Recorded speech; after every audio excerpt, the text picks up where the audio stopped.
Oh my god.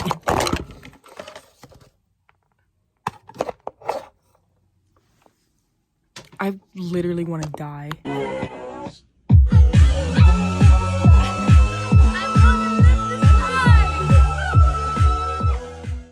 What up, vlog?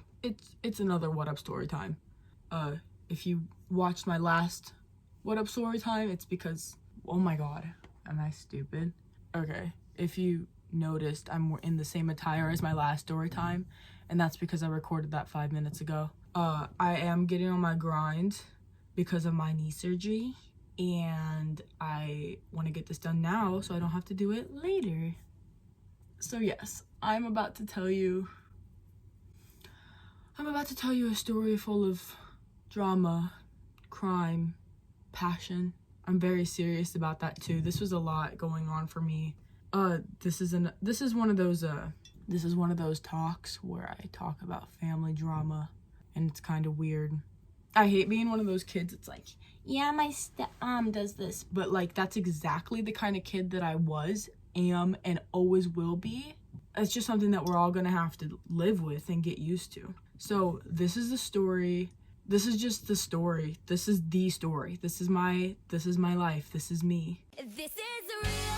This is me. I'm exactly where I'm supposed to be now. Gonna let the light. This is real. This is me. So I literally, good luck to me later trying to name this story. I don't even know what. This is like just a whole trip that I went on that was an absolute hot mess. If you've watched any of my other story times involving my father, you already know that you're in for a treat. You're in for a little treat. This starts, I was going to my step cousin's wedding. We've all been there, and I actually love her. She has 2 other sisters. I adore that entire family. Like, they're actually great. It's just their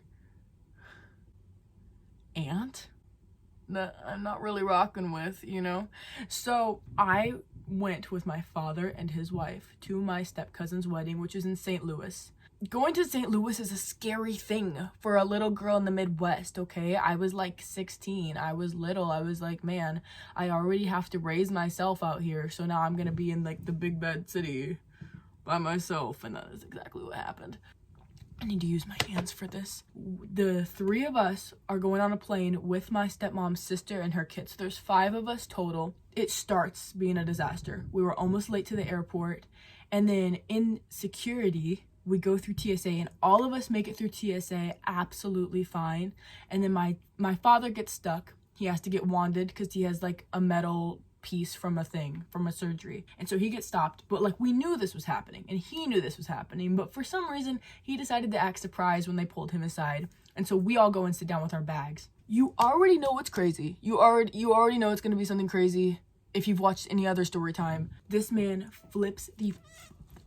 absolutely flips out, like loses his ever-loving mind, and comes over and is like, why are you leaving me in the airport? Like, he thought this grown ex-Marine military man was going to get mugged or, you know, violently assaulted in this very public area of the airport because 3 women and a child left him alone with TSA.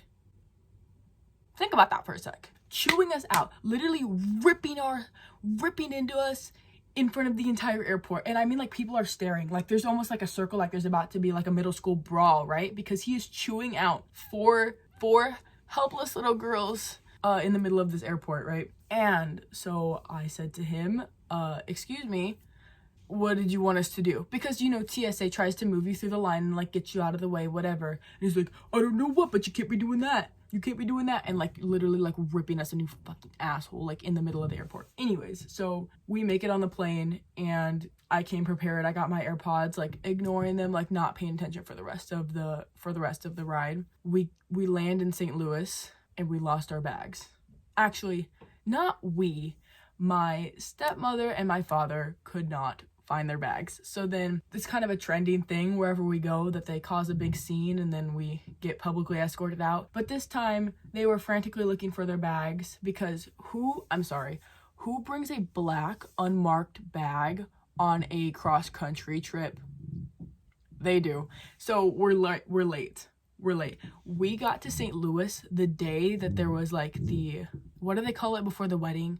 Like the pre-wedding dinner, the fake wedding, but it's the practice for the rehearsal dinner. We land the same night as the rehearsal dinner. So we're already late because they lost their bags. We already have to change and do all of these things before we make it to the rehearsal dinner. But we finally make it to the hotel and everybody's getting settled. We meet up with all the other family there and it's like, okay, the worst part is over and I can just I can just get away and mind my P's and Q's for the rest of the trip because I was a feral cat back in the day. So here's where things get a little fuzzy for me because this was a hot sec ago. We split up, okay? Our little group of 5 who was so tightly knit decided to split up and go loose on the town to achieve all of our little side quests that we had to do before the rehearsal dinner. And my stepmom volunteered to drag me along everywhere that she went against my will. So we are trying to get to my step cousin's hotel where she's getting ready for whatever, and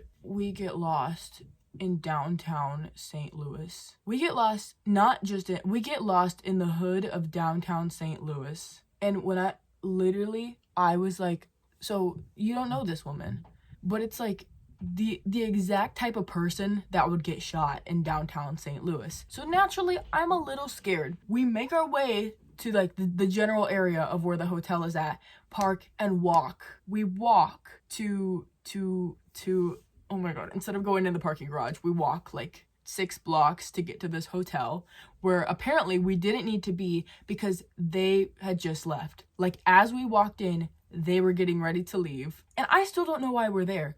And I haven't attended a single rehearsal dinner ever. I'm just going to put that out there. I still have not been to a single rehearsal dinner. We didn't make it. We were late. I don't know how. I don't remember.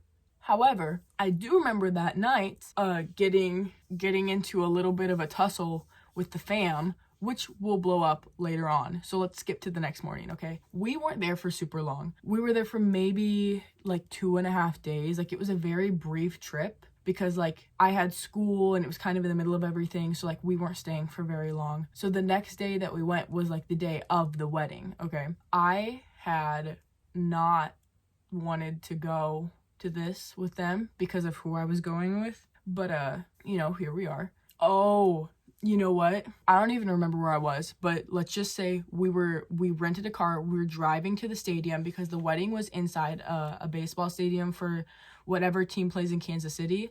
I don't know sports. I do theater. And so we're driving here. We didn't get the parking validated. Apparently, close family was able to get their parking validated to park really, really close.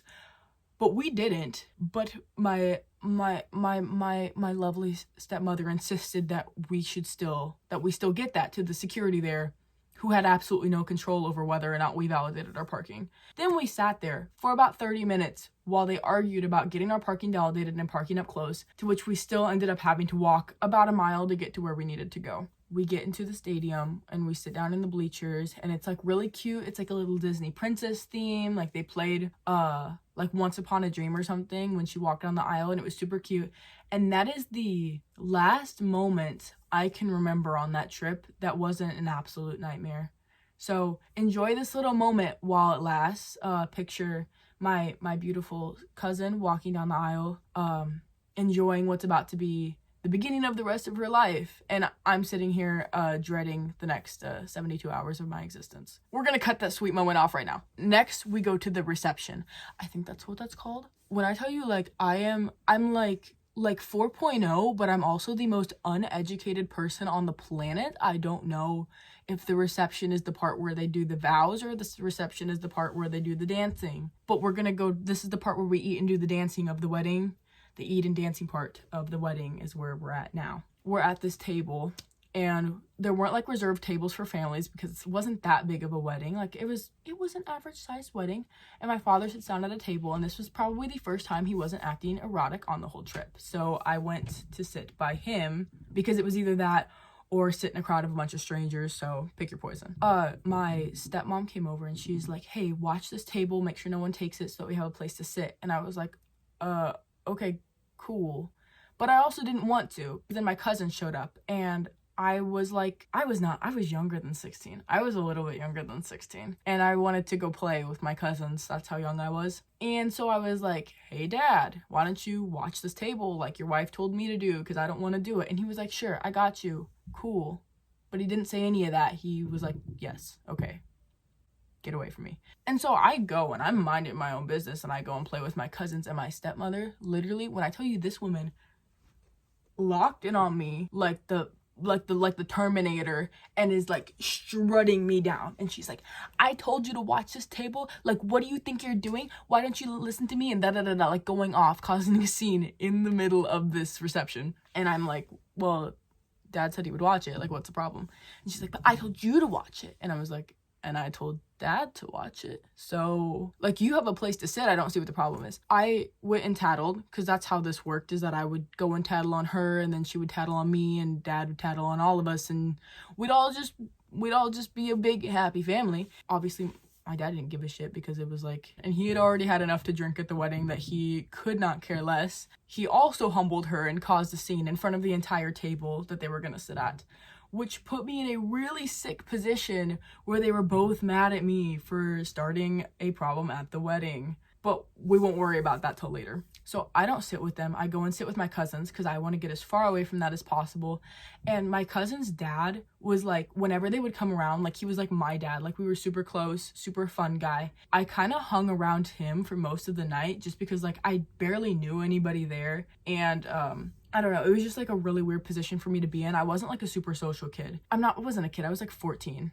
Okay, I keep like being super mysterious about my age. I was like 14. I'm with my cousin's dad and he's like talking to the preacher, and I'm like starting to socialize a little bit, and I'm like, yes, I had a normal conversation with someone, like, go me. But it wasn't, but we're gonna get to that later. The rest of the wedding goes by pretty fast, and like that was the last night I saw my cousins, like, for the trip. It was a really weird night because everybody left kind of mad and wasted, and so then we all just went back to the hotel, and I never saw my cousins again after the trip. I mean, like, I saw them again, but not during that trip, okay? That's not true. I actually forgot. I stayed there for like one more day because after what I'm about to tell you in the story, I left and stayed with my cousins for a night because there was like a fight, and then they had to come get me to take me home, and I forgot that I did that. But watching this back, I left and then I stayed with my cousins because I couldn't stay there. And that's it. Back to me making a story that could be summed up in about 30 seconds into a 20-minute video.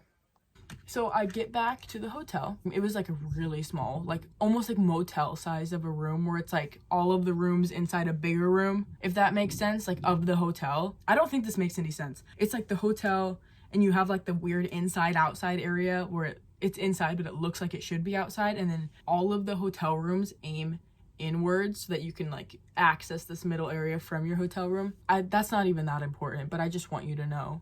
So we get back to our hotel. I'm in the same room as my stepmom and my dad goes to take a shower, and my stepmom pulls me over and sits me down on the bed, and she proceeds to tell me how rude and disrespectful I was at this wedding and how I embarrassed her and her whole family, okay? And then tells me that she will no longer I don't know how to put this without it sounding a little worse than it actually was, but she would no longer protect me from anything my dad tries to do. And that's not the way it sounds, but a little bit. She said that she wouldn't do that anymore if I don't like ride or die for her, basically saying that she won't do anything for me if I won't do anything for her. So she leans in and she gives me like these creepiest, like, little sinister evil stepmother smile, and she's like, so you're gonna do stuff for me and I'm gonna do stuff for you.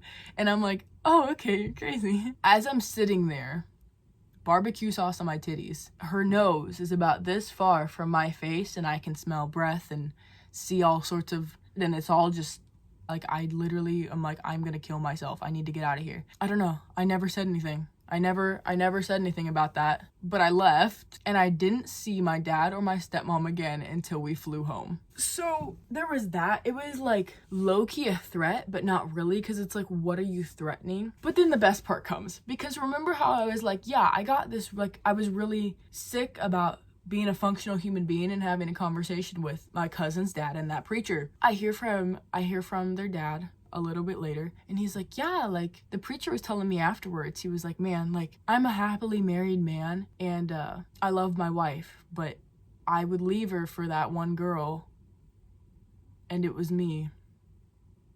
He told my cousin's dad he would leave his wife for me, and my cousin's dad said, she's a minor. And then the preacher begged him not to.